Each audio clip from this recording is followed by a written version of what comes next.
A paz do Senhor, meus irmãos, sejam muito bem-vindos ao Papo com Deus.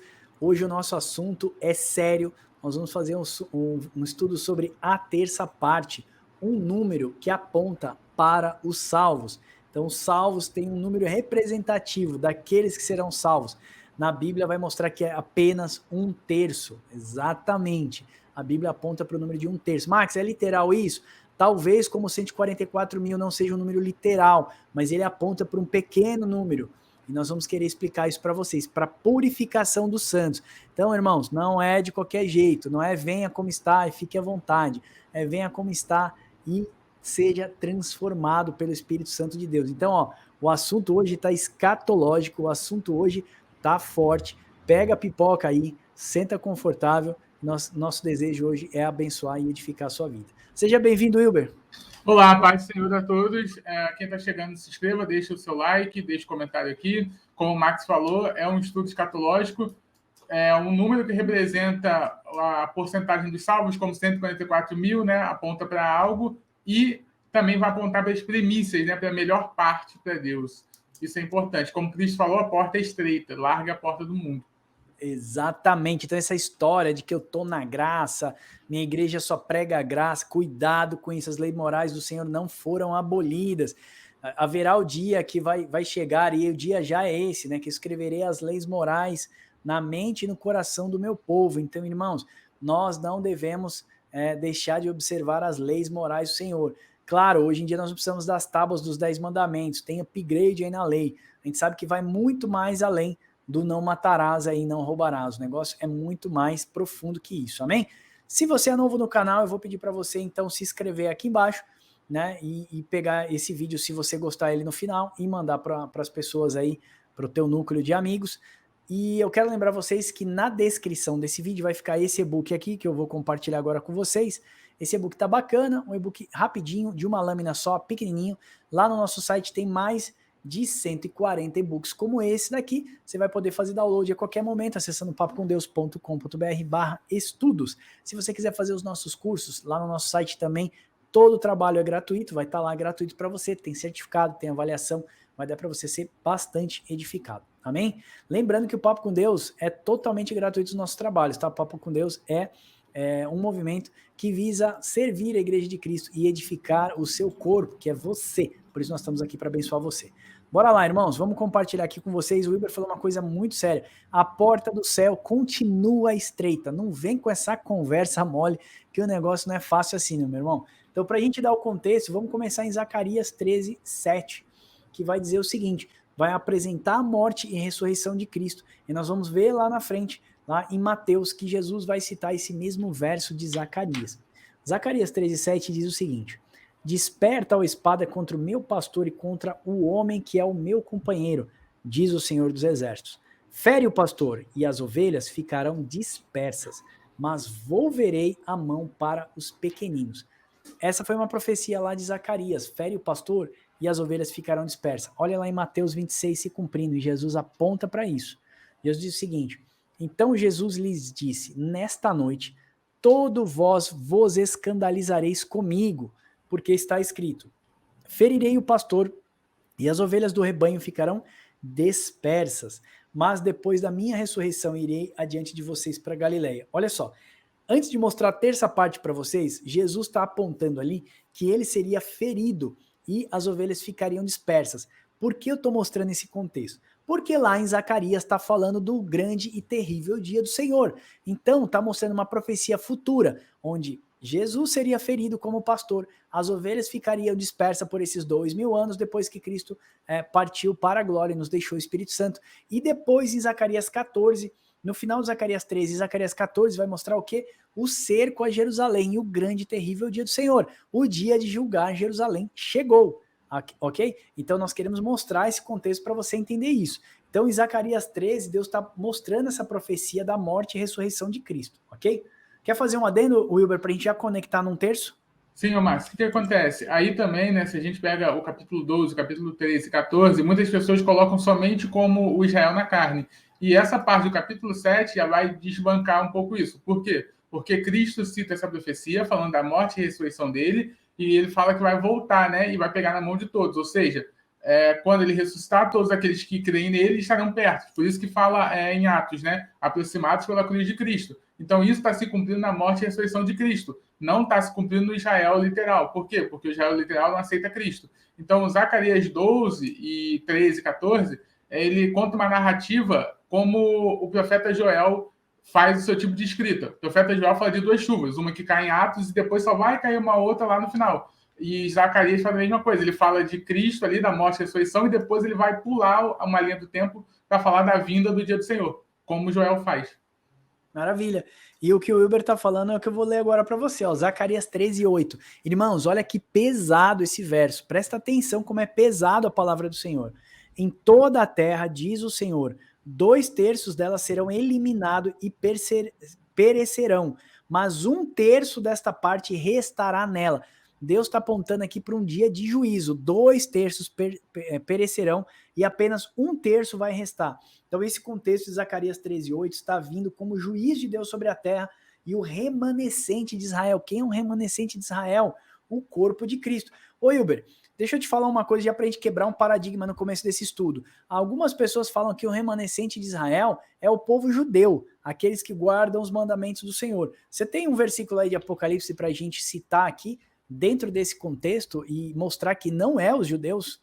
Sim, tem sim. Apocalipse 12, do verso 17, tá? Para falar assim, e o dragão irou-se contra a mulher, tá? Então aqui você tem a mulher indo para o deserto, que é o símbolo da igreja, que é a parte da igreja que vai ser, que não vai passar pela morte, que é Filadélfia, e continua. E foi fazer guerra ao seu remanescente da sua semente, ou seja, da semente da mulher, da semente da igreja.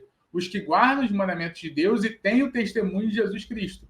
Então, esse remanescente são aqueles que guardam os mandamentos de Deus no coração e na mente, Nova Aliança, Jeremias 31, 31, e que tem o testemunho de Jesus Cristo, coisa que o Israel terreno não tem, esse testemunho do Filho.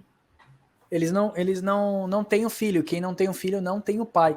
Então eles não guardam o testemunho do filho. Então tá bem claro isso para vocês, irmãos. Quando Jesus voltar, né, a Bíblia fala que nos últimos dias, os 3 anos e meio final, a grande perseguição vai tentar pegar uma parte da igreja. Ele não vai conseguir pegar uma parte da igreja. Nós acreditamos que a igreja de Filadélfia, que lá em Filadélfia a palavra é o seguinte: eu sei que você é fraca, mas porque você guardou a palavra da minha perseverança, eu hei de te guardar no dia de prova que virá sobre a terra. Então uma parte da igreja será guardada, a outra parte será perseguida e morta, que é Esmirna.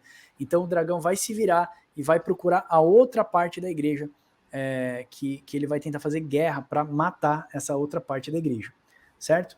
Então o Wilber colocou muito bem, os judeus não guardam o testemunho de Cristo, eles não têm o filho, portanto eles não têm o pai. Então eu quero mostrar para vocês que João Batista fala o seguinte, que o machado já está posto à raiz das árvores, e a árvore que não der fruto será lançada no fogo. Você vai lembrar do estudo que nós fizemos aqui de João 15, que vai falar sobre a videira. Nós fizemos um estudo falando sobre a figueira, a videira e a oliveira. Então nós vamos deixar um card para você aqui em cima, para você fazer esse estudo que está abençoador. Então você vai entender que a figueira era Jerusalém que não deu frutos, a videira é Jesus Cristo que agora vem e dá frutos aos homens, e todo aquele que estiver nele tem que dar bons frutos para que seja limpado, para que produza mais frutos. E se você não der frutos, você vai ser cortado e lançado no fogo. E a oliveira, que é o símbolo do Espírito Santo, que aponta para aqueles que já foram selados por Deus. Podemos colocar assim como a igreja, a plenitude do povo santo, ok? O juízo dos ímpios, Romanos 9... Max, tem que botar o negócio. Perdão, desculpa, tem que jogar aqui na tela, né? Vamos lá, pessoal, desculpa. Romanos 9, 27, mas relativamente a Israel, dele clama Isaías. Ainda que o número dos filhos de Israel seja como a areia do mar, o remanescente será salvo. Está mostrando aquilo que o Wilber leu lá. O povo remanescente é a igreja de Cristo, irmãos, que está dividido entre Esmirna e Filadélfia. Ezequiel 5, 2 e 3. Olha só o que Ezequiel também fala. Mostramos Zacarias, mostramos Apocalipse. Vamos mostrar Ezequiel para você. Uma terça parte queimará no meio da cidade, quando se cumprir os dias do cerco. Tomarás outra terça parte e a ferirás com uma espada ao redor da cidade, e a outra terça parte espalharás ao vento. Desembainharei a espada atrás deles, dessa terça parte tomarás uns poucos e atarás nas abas da sua veste. Ezequiel ainda 5, 12 e 13. Uma terça parte a ti morrerás de peste e serás consumidas de fome no meio de ti. Outra terça parte cairás a espada ao redor de ti. E outra terça parte espalharei a todos os ventos. Ezequiel está citando novamente, ele citou lá no verso 2 e 3, e ele vai citar lá no 12 e 3 de novo, tá bom? E a outra terça parte espalharei por todos os ventos, desembanharei a minha espada atrás dela. Assim se cumprirá a minha ira, satisfarei neles o meu furor e consolarei. Saberão que eu sou o Senhor e falei no meu zelo quando cumprir o meu furor. O que nós estamos mostrando aqui? Que Deus tem um dia para julgar os homens. E o dia do juízo de Deus é terrível. A Bíblia fala: quem sobreviverá ao juízo de Deus? Quem escapará do dia do grande juízo do Senhor? É terrível. Agora nós vamos mostrar a parte do Senhor, que aponta para um número dos salvos, que é provado pelo Senhor e resta, que está em Zacarias 13:9. Você consegue ler para a gente, Uber? Só para a gente dar o contexto. Mostramos lá em Zacarias, Deus falando que somente uma terça parte será salvo. Mostramos agora em Ezequiel para vocês, né, que Deus vai estar cumprindo essa questão de terças partes. Vamos mostrar agora em Zacarias 13:9 para a gente conectar com a parábola das 10 virgens. Vamos lá. Sim, perfeito, Max. Também só um comentário, a gente pega esse texto de Ezequiel 5 e 4, tá? Porque 5 e 4 eles estão no mesmo contexto, ou seja, capítulo 4 de Ezequiel e capítulo 5 segue uma mesma narrativa, vai falar sobre o cerco de Jerusalém. E o Zacarias 14 também, então estão falando do mesmo evento, tá? Para a gente se situar nos contextos dos capítulos. Então, Zacarias 13:9 fala assim: e farei passar esta terça parte pelo fogo, e purificarei como se purifica a prata, e provarei como se prova o ouro. Ela invocará o meu nome, e eu ouvirei e direi: é meu povo, e ela dirá: o Senhor é meu Deus. Olha que lindo, irmãos. Ele vai pegar essa terça parte, vai fazer passar pelo fogo, vai purificar como se purifica a prata, vai provar mesmo como se prova o ouro, e ele vai invocar o meu nome. E ele fala o que? Deus, eu vou ouvir vocês. E eu vou dizer: esse aí é o meu povo. E esse povo vai dizer o quê? Esse aí é o meu Senhor, esse aí é meu Deus. Então, essa história de que a igreja não passa pela grande tribulação, irmãos, está errado. Nós já mostramos isso, temos uma playlist no canal. Nós somos da linha pós-tribulacionista. Nós cremos sim que a igreja passa pela grande tribulação, tocando trombetas e anunciando seus estatutos, seus mandamentos, suas ordenanças. Deus precisa purificar os seus para queimar, tirar o joio, né, do meio do trigo e queimar. Então, assim, essa é a parte de purificação. Deus está falando: eu vou purificar eles, e eles vão dizer: esse é meu Deus. Eu vou dizer: esse aí é meu povo. Aonde nós vemos a purificação? Nós fizemos aqui, por exemplo, o estudo sobre o batismo de João Batista, né? E aí o batismo no Espírito e com fogo. Cristo, quando salva os seus, ele prova suas obras. Seus olhos são como chama de fogo. Então vai provar suas obras, né, irmãos? Aquilo que você edificou sobre palha, madeira e feno vai queimar. Então, assim, nós estamos mostrando já alguns estudos diversos, assim, já para vocês na sequência, para entender que o Senhor vem como julgador. O Senhor vem, agora o Senhor não vem mais como um cordeiro. Ele vem como o Senhor para reinar e julgar as nações. E ele começa o julgamento pela sua casa, certo, Igor? Certo, perfeito. E toda vez que fala assim, esses são o meu povo, né? Ele está falando da igreja, tá? Porque a gente vai lá em Apocalipse 21 e vai ver: eis o tabernáculo de Deus com os homens, e agora Deus está no meio deles, e eles são o povo de Deus.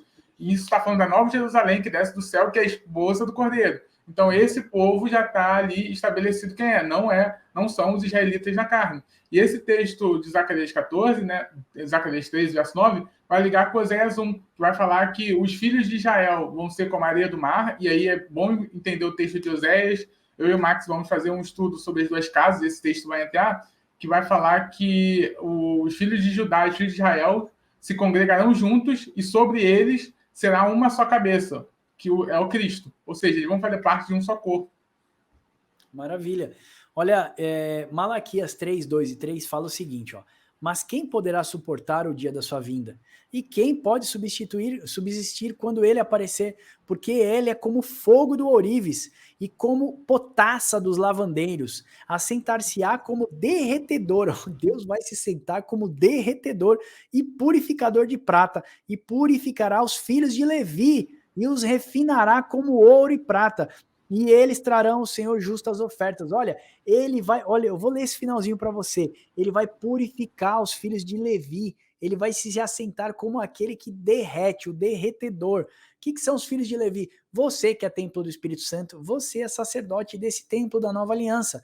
Esse templo ao qual é a morada do Pai. que nós precisamos limpar. A gente fala, essa casa é sua casa, nós deixamos ela para você. Só que Jesus fala para você assim, eu não vou entrar. Você não pode ter essa casa suja, irmão. Essa casa tem que estar limpa, para que o Senhor possa habitar dentro de você e na eternidade futura, ele habitar num templo glorificado, agora revestido. Você vê a Nova Jerusalém que desce do céu, ela está adornada, ataviada.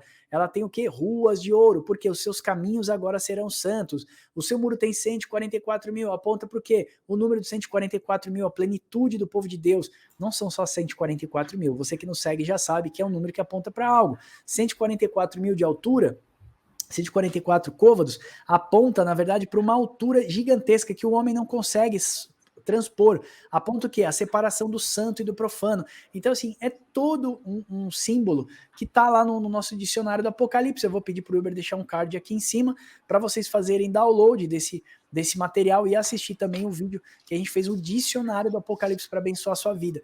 Então, Deus não vai vir aqui dar mole, irmãos. O dia do Senhor é terrível. E antes ele vai julgar a sua casa, ele vai se assentar como aquele que se assenta, como derretedor e purificador. E ele vai purificar os filhos de Levi. Você, Levi era símbolo daqueles que serviam no templo, no sacerdócio. Não tem mais templo, você é o sacerdote. Então limpa essa casa, irmão, purifica essa casa, porque somente 1/3 será salvo. Nós estamos mostrando isso para você, a plenitude daqueles que serão salvos, 1/3. É um número simbólico? Sim, irmãos, mas não acredita que na plenitude da igreja todos serão salvos, apenas 1/3, certo, Uber?